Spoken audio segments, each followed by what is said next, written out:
Good afternoon. So today we come back to our favorite subject, English for the media. In the introductory sessions, we had analyzed the use of the English language in the print media, in the visual media, and the digital media. And today's session, we come to a very interesting session, a session which is really tied up with our daily life, the use of the English language in the field of advertising. I'm sure you're familiar with a lot of advertisements which comes across the media. But when we study the subject advertisements, see, we have to analyze the role of advertisements in our daily life. You know why? The world of advertising has witnessed revolutionary changes today. Revolutionary changes in its concept, revolutionary changes in its multimodal representation, and changes in the use of language. Now, to quote Charles Ogilvy, you know who's Charles Ogilvy? He's a wizard in the world of advertising business.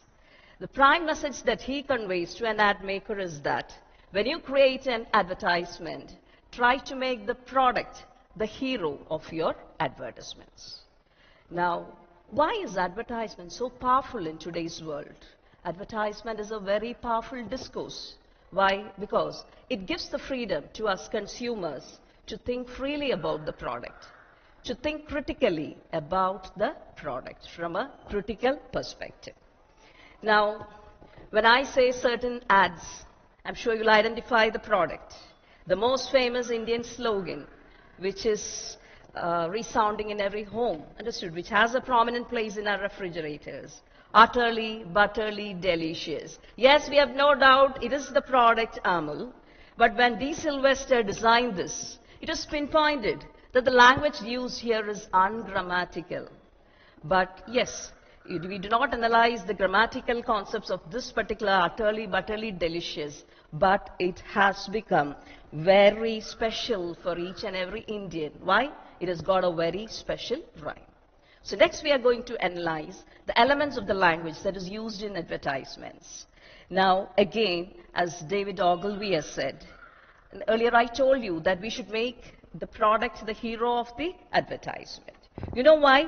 An advertisement can be compared to a radar sweep.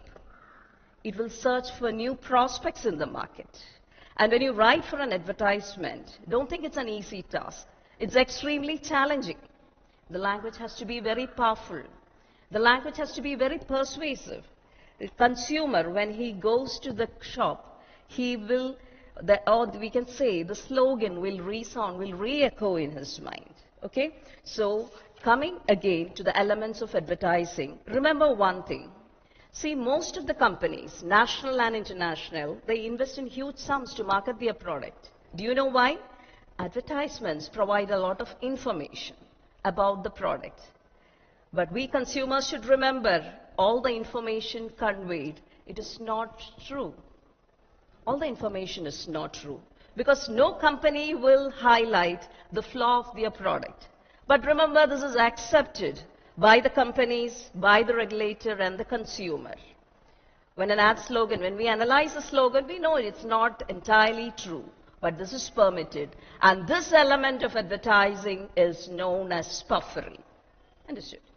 Again, what's the primary objective of an advertisement?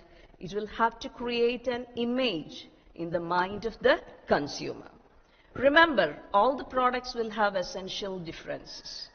Take, for example, detergents that we use, Ariel, Surf, or Tide, or anything.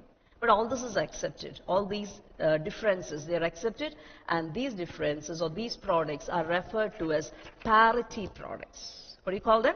Parity products in advertisement. Coming to the usage of the English language in Indian advertisements, remember, like the early days of most Indian commercial activities, the nature of early Indian advertising was also influenced by our colonial past.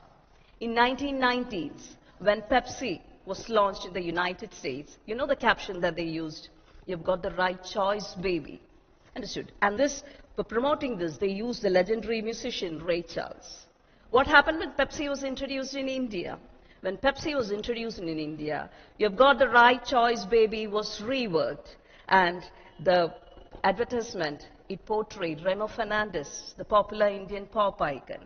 You have got the right choice, baby, was reworked into Yahi hai right choice, baby. What happened? There was a mixture of Indian language and the English language.